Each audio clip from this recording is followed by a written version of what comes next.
Hello and welcome to another edition of Tribulation Ready Survival. I'm Michael, and today I'm bringing to you a message. This may be a multi-part video to keep the time down. But today's video is going to be on the shofar and the power that God has put into the shofar and brings down because his people have blown the shofar. And the shofar is a ram's horn, which I have here. And this is a small one. It's very inexpensive. It's about $30. The ram's horns can vary from anywhere $30 on up to $400+ You can get them more ornate with mouthpieces. This is just your basic one. It fits great in your pocket.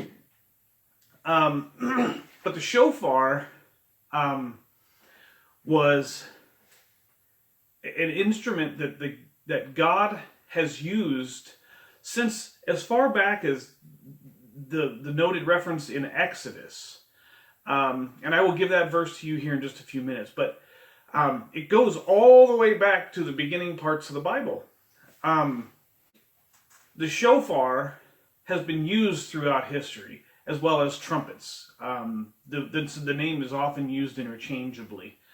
But if you think about it, in Civil War times, in other well-known battles throughout history, people have brought trumpets to signal the cavalry, to signal the infantry to do certain things, go certain places, to send a message over long distances without actually having to have a radio or a telephone or satellites, nothing like that. This is basic communication right here. So, I wanted to start this out with a Bible verse, and I'm going to be bringing you several Bible verses throughout this presentation. And so I wanted to start off with Joshua 6, verses 8 through 11. It says, this is King James Version. Everything's going to be King James here. So it was, when Joshua had spoken to the people, that the 7 priests bearing the 7 trumpets of ram's horns before the Lord advanced and blew the trumpets. And the ark of the covenant of the Lord followed them. The armed men went before the priests who blew the trumpets, and the rear guard came after the ark, while the priests continued blowing the trumpets. Now Joshua had commanded the people, saying, "You shall not shout or make any noise with your voice, nor shall a word proceed out of your mouth until the day I say to you, shout. Then you shall shout." So he had the ark of the Lord circle the city, going around it once. Then they came into the camp and lodged in the camp. And so from this particular set of verses here, I can honestly tell you that it's not just any Joe Schmo that gets to blow the shofar and God hears it. It's just like a prayer that is heard from somebody, or that is given by somebody who is not one of God's. It's an abomination. He's not going to listen to that. So this is an instrument that is used by God's people. So this shofar, as well as all the other shofars, vary in different aspects. For example, the cheaper ones like this are very difficult to get more than one tone or one note out of. Some of the more expensive, larger ones and mouthpieces will give you 2 or 3 notes. But this particular one only has 1 note. I've tried to get 2 out of it, and I can kind of get close, but it's just so small that it's virtually impossible. But I've been practicing for years, probably 6 or 7 years, and it's very difficult. It uses a lot of air. So let's talk about the shofar calls. So there are generally four calls that are blown from the shofar. And what do they mean? So the first one is called the Tequila. And it is a call to attention. It is a fairly long single blow, and it also means to gather or to, hey, something's going on, listen, meet at one spot. And it sounds like this.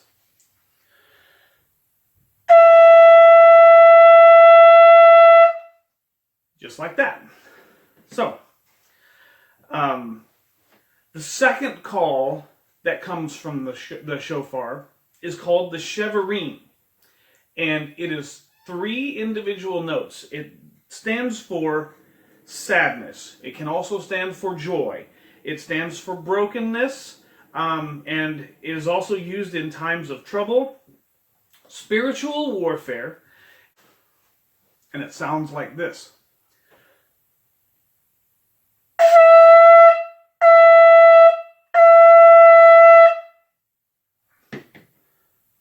That's the Cheverein. And if you'll notice, the 3 individual notes spaced fairly evenly apart, it can sound like brokenness, because that note is not one long note, it's broken into 3 pieces.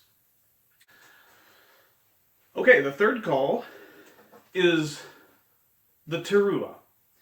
And the Teruah is a wake-up call.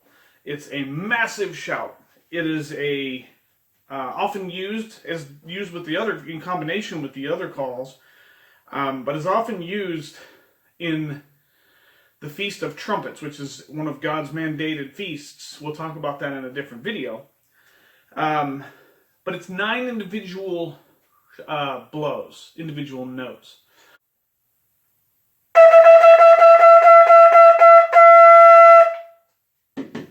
Nine individual notes, just like that. And just so you know, it's hard to blow that while you're sitting in a chair, because you really got to use your diaphragm muscles on it. So, the fourth and final call, literally, Tequila, is known as the Great Blast, the last trump. It's one loud, long call. And we will talk about that here in just a few minutes. It is the last trump, and it is the call that God is going to use upon his return. Yeshua is going to blow the shofar.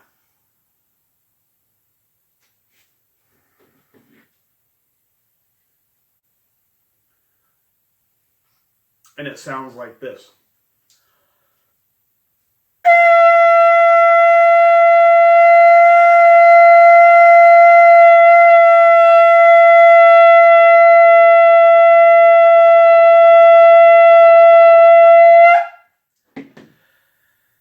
And like I said, it takes a lot of air to blow through a shofar. And you might see that my face was turning a little bit red. Hey, you got to force a lot of air through a small amount of your lips. Not easy. But that's the 4 calls of the shofar, general calls. Okay. And my neighbors get the awesome experience of hearing the shofar on a regular basis. Here at our house, and I'll show you what the reference is for those here in a minute, but here at our house, at Tribulation Ready Survival, we blow the shofar on every feasted holiday and every Shabbat, to begin it as the sun goes down, and on the end of Shabbat as the sun goes down. So we use this shofar to celebrate God's feasts and bring God's notice to us as believers in God. And I want to bring you another verse here. It's out of Numbers chapter 10, 1 through 8. And it says, "And the Lord spoke to Moses, saying, Make 2 silver trumpets for yourself. You shall make them of hammered work. You shall make them for the calling of the congregation and for the directing of the movement of the camps. When they blow both of them, all the congregation shall gather before you at the door of the tabernacle of meeting. But if they only blow one, then the leaders, the heads of the divisions of Israel, shall gather to you, and you shall sound the advance. The camps that lie on the east shall then begin their journey. When you sound the advance the second time, then the camps that lie on the south side shall begin their journey. They shall sound the call for them to begin their journeys. And when the assembly is to be gathered together, you shall blow, but not sound the advance. The sons of Aaron, the priests, shall blow the trumpets, and these shall be to you as an ordinance forever throughout your generations. That's forever, folks. It's not just something from the Old Testament. It's not something that's antiquated.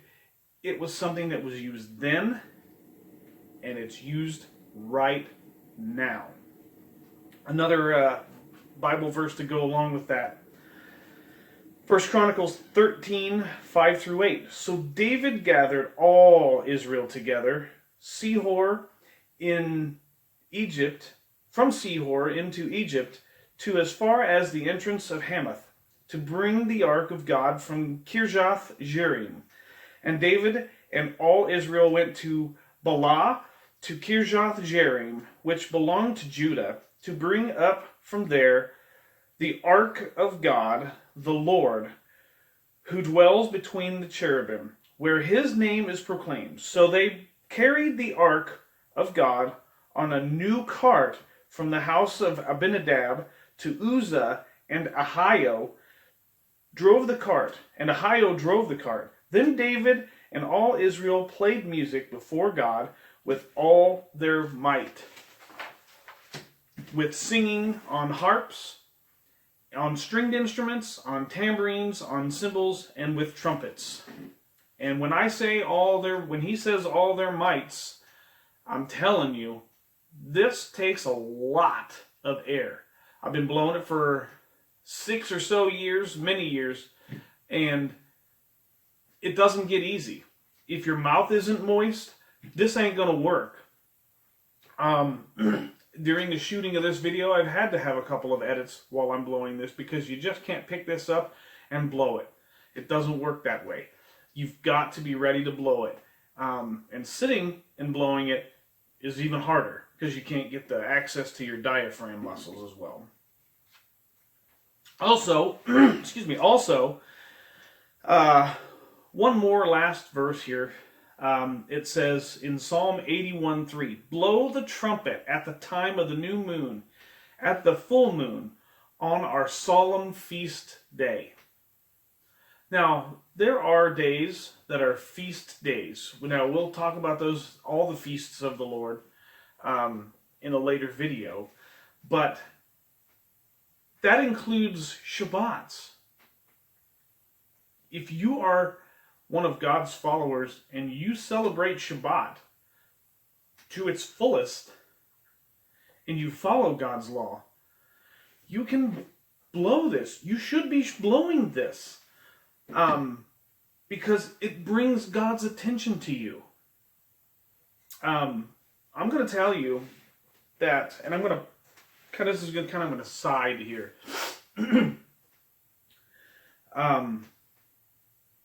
Recently here at Tribulation Ready Survival, we also have been going through our own tribulations. Not the tribulation yet, we're approaching that.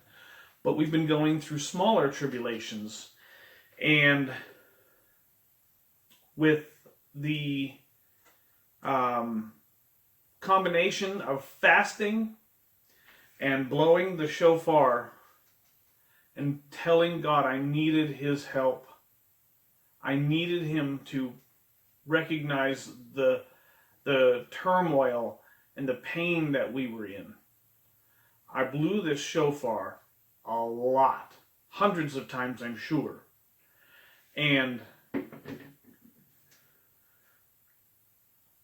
God has shown his mercy and has shown his might in that situation that we were dealing with. I'm here to tell you that through personal experience, one of the hardest, actually probably the hardest situation I have ever dealt with in my life, I was able to blow the shofar, and through fasting and prayer, the situation has gotten so much better. And God has shown his mercy and his power through all of that. I wanted to also let you know that we were talking about miracles and the feast days. And so this shofar, we blow it on those days too. In Numbers 10, chapter 10, verse 10, it says, "Also in the day of your gladness, in your appointed feasts, and at the beginning of your months, and you shall blow the trumpets over your burnt offerings, and over the sacrifices of your peace offerings, and they shall be a memorial for you before God. I am the Lord your God." In the day of your gladness.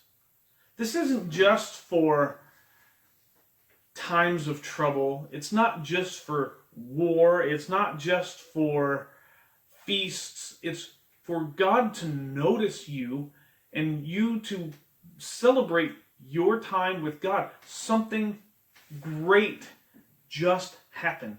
For example, somebody finally gives their soul to God, so accepts God into their heart, would be, I would say, a reason to blow the shofar in gladness. That is an awesome thing. So, just this one example of, it doesn't have to be awful hard times that you blow the shofar. You can blow it in gladness and joy. And God listens to that. It brings his attention to you.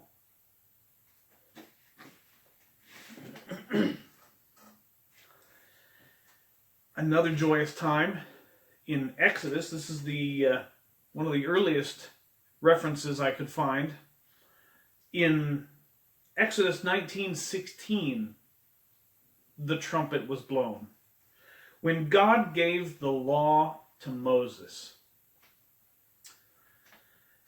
Then it came to pass on the third day, in the morning, that there were thunderings and lightnings and a thick cloud on the mountain. And the sound of the trumpet was very loud, so that all people who were in the camp trembled. Can you imagine the sound of a shofar so loud that people just crumble over and tremble at the sound of this? I can't blow the shofar that loud. I just cannot do it. God has a shofar that I really want to hear. I would love to hear that shofar. And yes, I'm going to tremble. Wow.